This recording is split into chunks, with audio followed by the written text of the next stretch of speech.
started. Brittany, welcome to Spark TV. Thank you so much for spending some of your very valuable time with us today. Let's get started by telling everybody how you got to where you are. So the content division is obviously an amazing business, and I know your role has recently changed as well. So talk us through how did you actually get to starting the business, and what do you do? What does it look like today? Yeah, so I have a history in marketing. So I was one of those people who, you know, when you're at school, you have no idea what you want to do. And I went to my voc ed teacher when I was 15 and said exactly that. And she's like, oh, you know, any ideas? I was like, oh, events, promotions sound cool.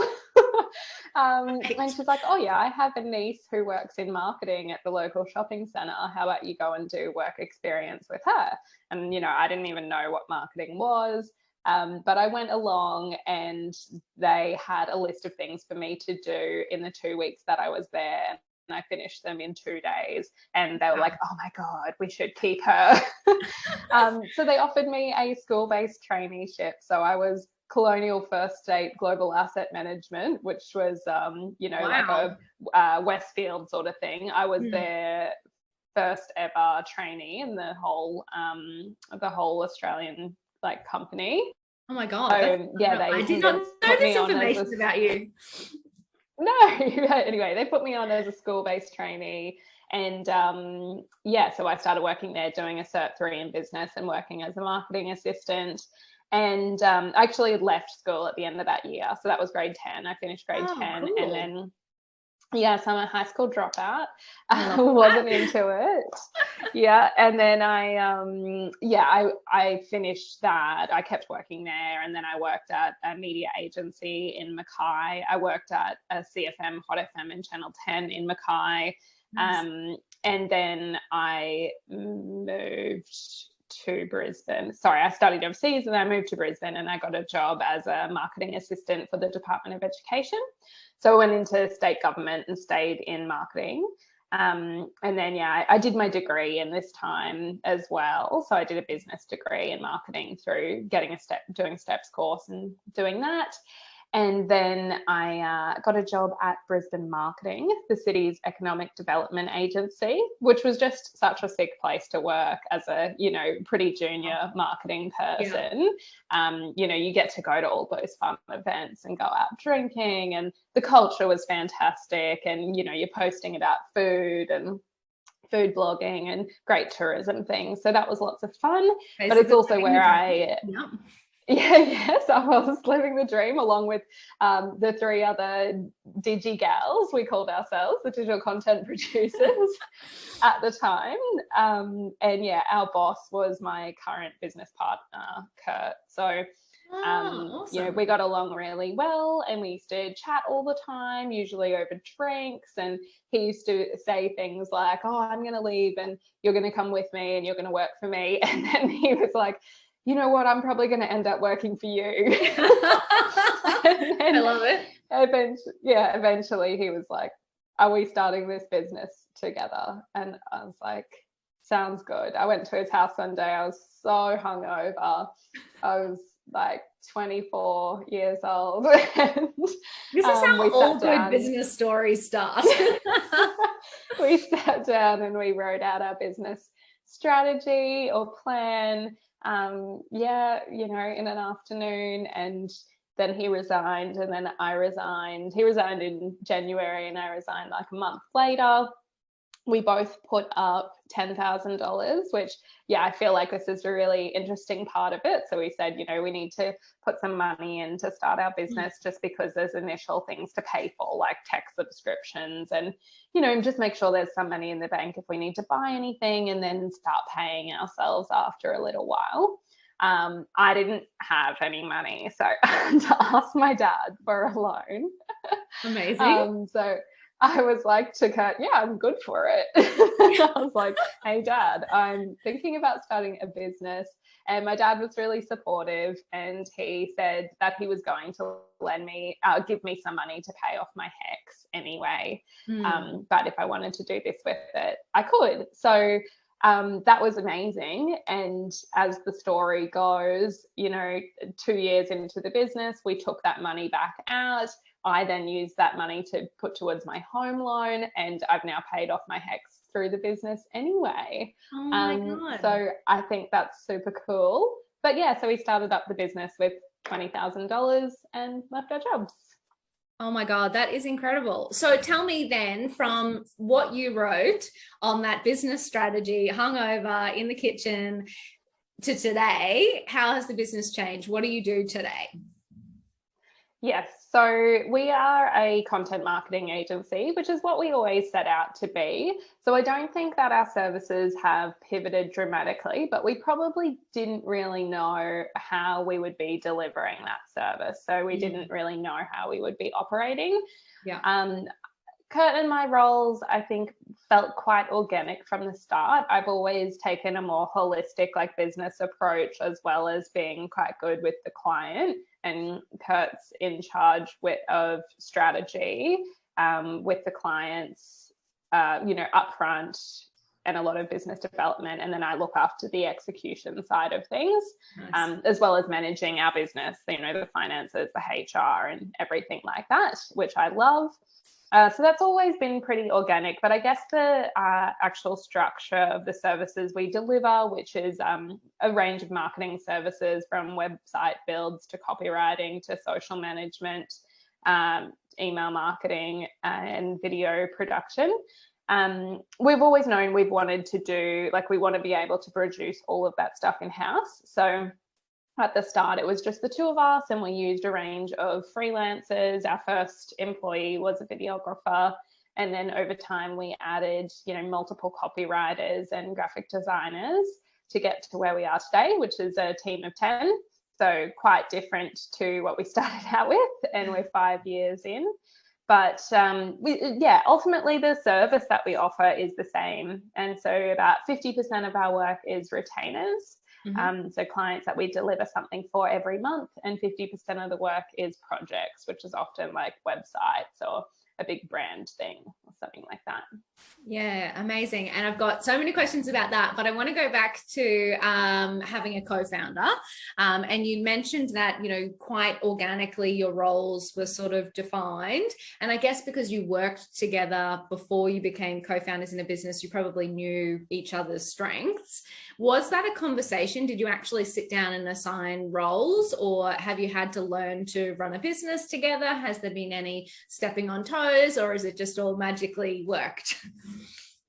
It's definitely not magic, but all things considered, we get along really well and are each other's biggest fans, always kind of, there cheering the other one on. So that's been really great. And yeah, I think probably because we had worked together before, it definitely helped, knowing where our strengths lie. Kurt just knows that I love, doing a lot of the work. So there was never any issue with me sort of, doing that stuff. Yeah, whereas he really likes doing workshops and doing the strategy stuff up front. And working in the sales side of it. So yeah, it honestly, it was quite organic. I don't want to call it magic, but it has been really positive. Our friendship and our business partnership has been, really, really positive. And he's just, he's great. When we sat down to plan our business that day, when we were talking about equity and things like that, I was like, you should have more equity in the business because you're 10 years older than me, more experienced than me. You've got a home loan and all of these things. And he was like, no, we're going to be 50-50 from day one. We're both leaving our jobs.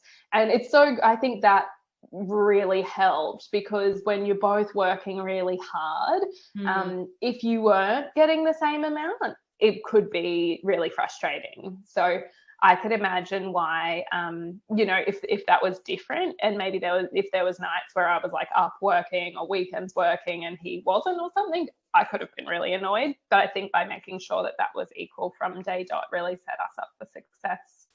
Yeah, and just the fact that that was a conversation is awesome as well, right? To kind of set the foundation and the strategy so that the questions aren't just hanging in the air. Like when you have that certainty, again, to your point, when you have that certainty and you're working on weekends and you're getting a little bit, things are stressful, you kind of don't have to worry about those questions because they've already been answered. For sure. And we also we've paid ourselves the exact same amount as well from day dot. So we've always just made sure that we were equal there, even though I know, and we know now after doing quite a bit of business strategy with a business advisor, that there's different motivators for business leaders. Pay is only one of them. Equity can be another one. And actual control or management over your business can be another motivator. And so the split of those can be different, but getting paid the same amount for both of us has worked pretty well.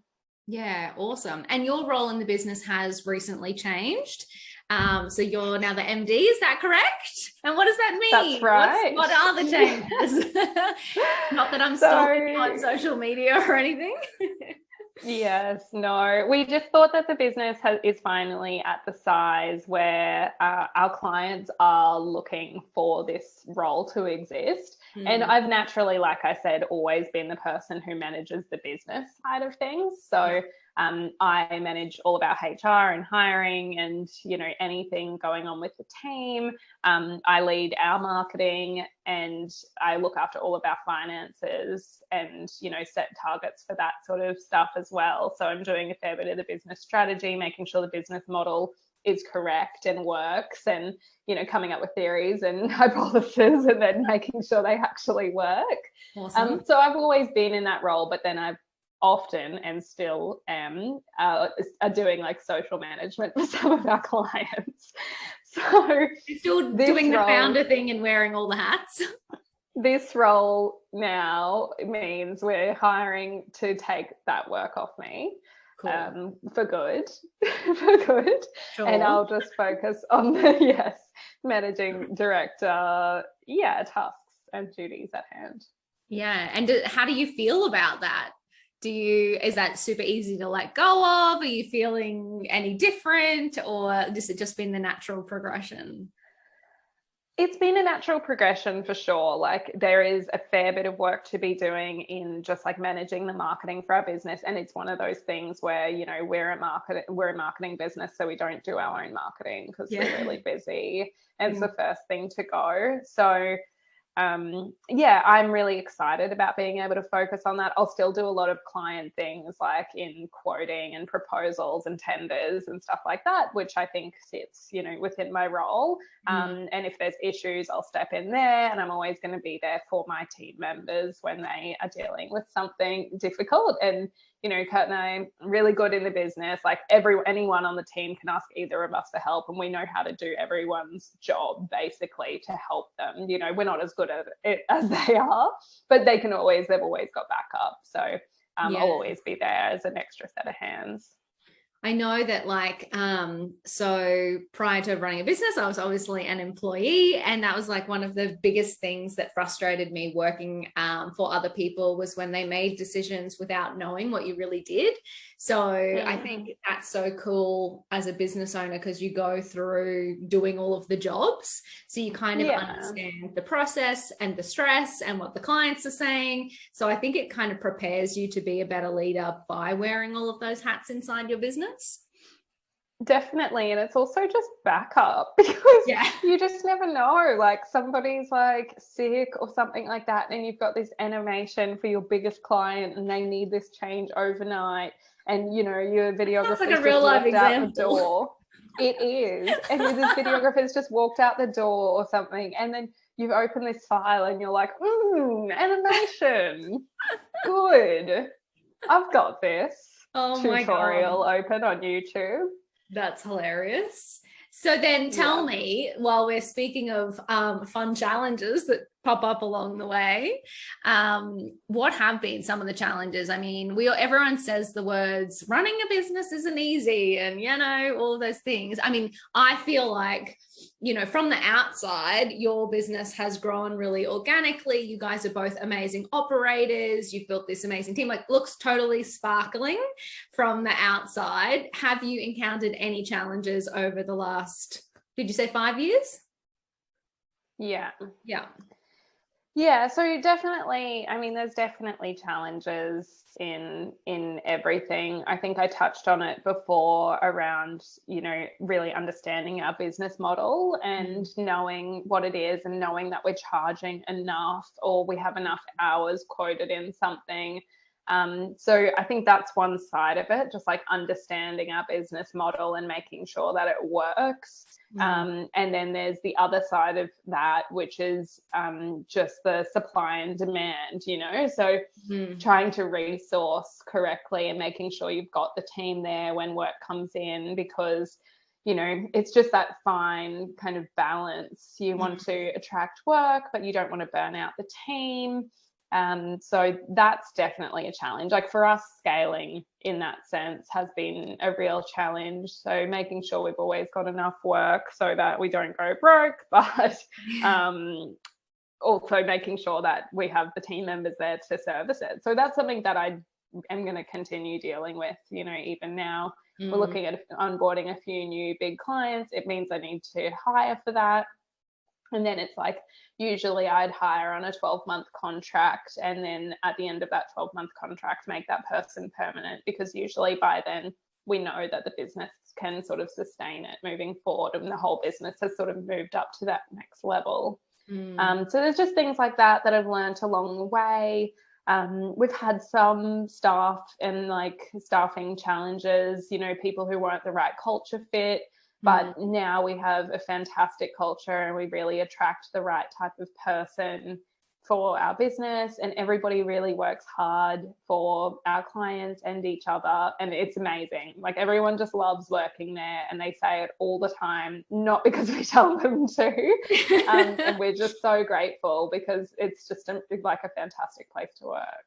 And so is there something that you've learned? Like, is there a magic, I keep saying the word magic today, is there like a formula or a tip like to actually hiring somebody that is the right fit? Have you kind of learnt anything along the way? It's so hard, but I actually think I've got like a knack for it. I don't know what That's good, which is why you're PMD. Yeah, it's weird. It's like, you know, people like trust your gut, and honestly, it's a little bit like that. You know, if something's telling you this, you know, thing's not right. But actually, what I think is, you know, even more important is if you think somebody's got it, but there's something that's sort of putting you off, it's worth giving it a shot. You know, so a lot of the times I'd say just call it. I'd just be like, nah, let's just give that a go. What's the worst that can happen? Like, you know, we're 3 months, you've got 3 months probation period. You'll figure out in that time if it's going to work or not. You know, like it's happened with us recently. We have been trying for so long to hire a developer. And it's just really hard to find web developers, and attract those. So we had like 300 people apply to be a graphic designer in our business when we recently hired a designer. Wow. And when we got down to the top 2, they were both great. And one of them we thought was really creative, and the other one was a great culture fit. And so we hired the creative one, and because we're really looking for that. And I said, I think we should hire the other one and teach them how to develop, because having design as a skill in website building is more important than the other way around, because you can teach development, especially the way that we build. It turns out that person was really keen. So they're going to be doing like crash courses on UX and dev and onboarding really quick. So, and I think, you know, for me, that was in the back of my head, and I was like, let's just try it. Let's just check and see if this person's keen. And they totally were. So watch your space. Hopefully it works out. But I think that's like a really good point. Like, ask, like, you know, what is the worst that can happen? You know, it's just parting of ways. But if you don't ask the question as to whether somebody is interested, they may just not have been given the opportunity in previous workplaces to upskill.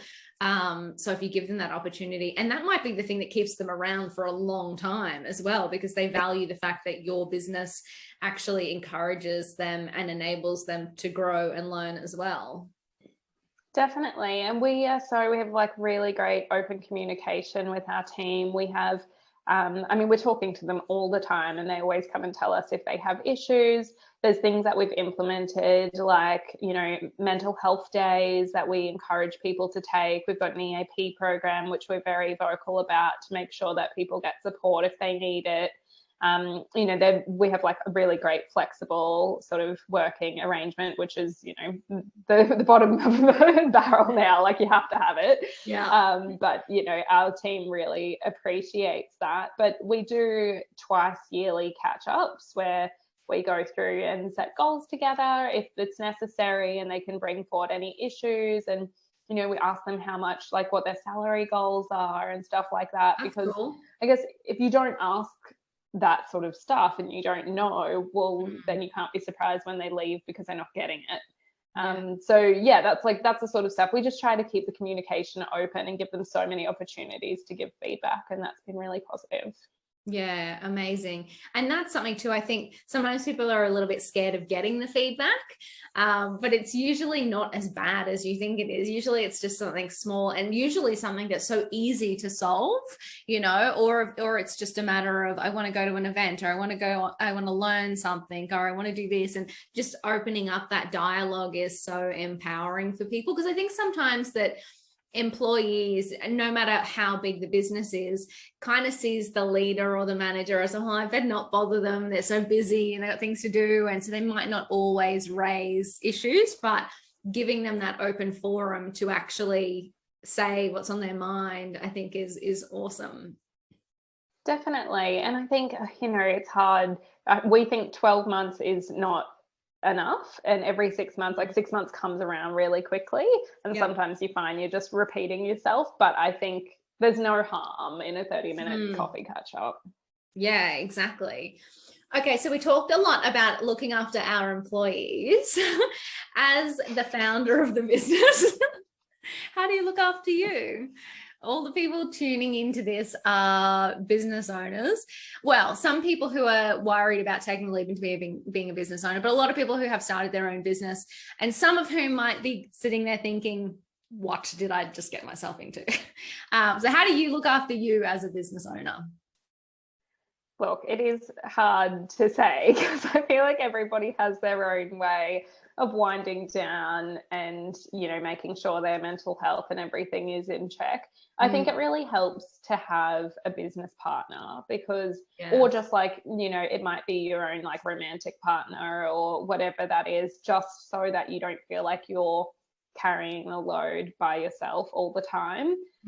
What I find is that my business partner and I, if there's something frustrating us or there's a stress, we'll talk to each other about it, and that will help to kind of get it off our chest, you know, before we finish the working day, or even if it's at night or it's on the weekend, anything that's pressing, we can always have a chat to each other about it. So I think that has really helped. You know, if you're asking what my self-care routine is, this is my self-care routine. So yeah, I mean, there's a fair bit of wine, definitely, and like I like love nothing more than sitting down with a glass of wine and like going through my P&L. You know, like, it's, you know, I can focus on the business and have a drink, and like that sort of thing. It really does give me joy. I love it though. Great. Like, but it's also like we actually love our businesses. So, you know, it's not actually a bad thing to spend more time on it. And if we're having a glass of wine, then sometimes it just takes the edge off a little bit. Oh, totally. You know, like I'm actually genuinely invested in it and I want to sit down, and you don't have time during the day usually to look at things like that and see how you're tracking for the month and see if there's any trends. And it's also an opportunity for you to celebrate your wins because you're aware of what's happening. So yeah, no, I like doing that sort of thing. But then, yeah, I just try to look after my own mental and physical health the way, you know, just in the normal ways, massages and trips to ASOP. I love that. Good, good. So good. So then a question we always get, which, so being a marketer, I already know what your answer is, and that is it depends. But as you grow in your business, is there any kind of tips or, you know, secret to business growth that is something that you would pass on to somebody who is just looking for like generalized advice on how to grow in business? Yeah, so I think the most important thing to do from the very start is to invest in your brand, like your visual brand. And I'm like, that is not even our core service. So I'm not just saying that to spruik our core service. Nice. But the sooner you look legit and you look more expensive than you are and more established than you are, the sooner you're going to get that recognition and be able to charge what you're worth. So I think that, like, I don't think there is anything more valuable. I mean, obviously you need to be able to do whatever your product or service is and do it well.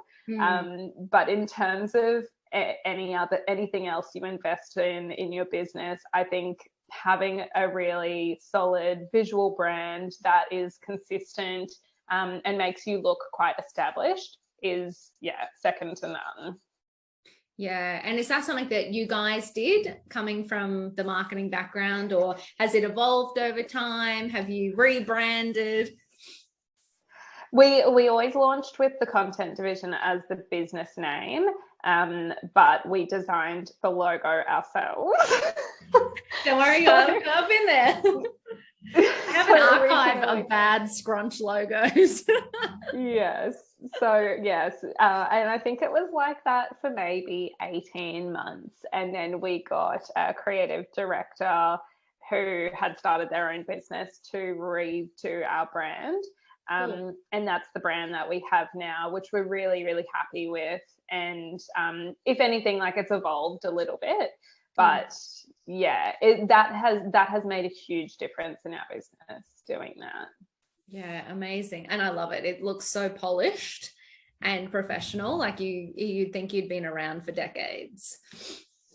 We just launched a new website too, finally, which is so funny. Like, a website's also so important, especially when you offer websites, but it's the sort of thing that, you know, took us so long to do because we just didn't have the time and all of these things. And anyway, we just kept getting leads lately, like really good leads. And we're like, maybe we should leave that bin fire of a website up.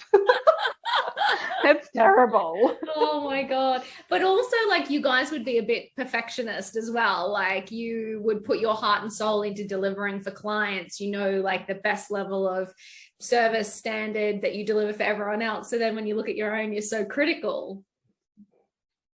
Yes, potentially. And you look at it so much that you just sort of start hating it. You get over it. Yeah. Yeah. Oh, I love it. Okay. So last question to wrap up today's chat. What advice would you give someone who wants to start their own business but is hesitating? So, you know, you obviously made the leap from corporate career to business owner, and, you know, now have a team of 10, which is incredible. But sometimes when people look at that path, they go, oh, I don't even know where to start. What advice would you give to someone who's kind of got the idea but kind of balking at taking the leap? Yeah, so I think maybe, you know, nothing happens overnight. And even though when we did leave our jobs and start the business, I think we had a hope for something bigger where we've always aspired to just being able to do really good work. And that happens to require lots of people, not lots, but I mean, we think we probably need a couple more to be doing that really well. So we knew that there was an aspiration there. But realistically, what we were doing in our day to day was just going, where do we get our first client? Where do we get our second client? How do we make sure we're charging enough? How do we set goals now to take out our initial investment? How do we set goals now to save money for this thing we want to do? Like how we self-funded our office fit out last year.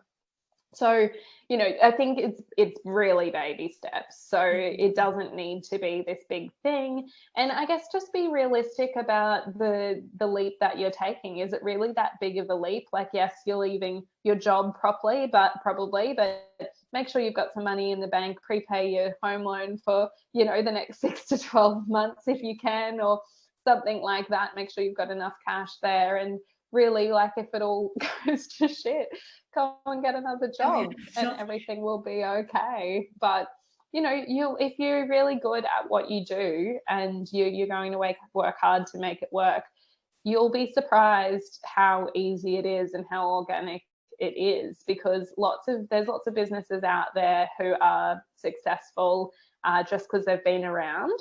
So there's always room for disruption.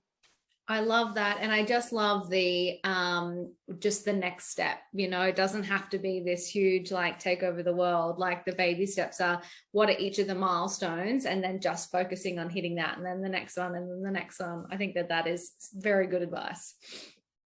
Definitely. And it's going to feel uncomfortable, and that is okay. Like, every time our salaries sort of have grown, you know, like the business's salary bill per month, every time that grows, there's this like level of discomfort where, you know, you're moving up to that next level, and then it's the new norm. And then, you know, it just keeps going from there. So I think, yeah, work out what your business model is early, and then take that leap, start testing it, keep refining it, and just go with your gut. And maybe always get used to being uncomfortable, because you're just bigger and bigger and bigger. Drink lots of coffee and get used to just a little bit of anxiety. Amazing. Well, on that note, you are the best. Thank you so much for spending your time with the Spark community. I know there are a bunch of nuggets of wisdom in there. So I really appreciate you spending your time with us and having a wine with me today. No worries. Thanks, Danielle.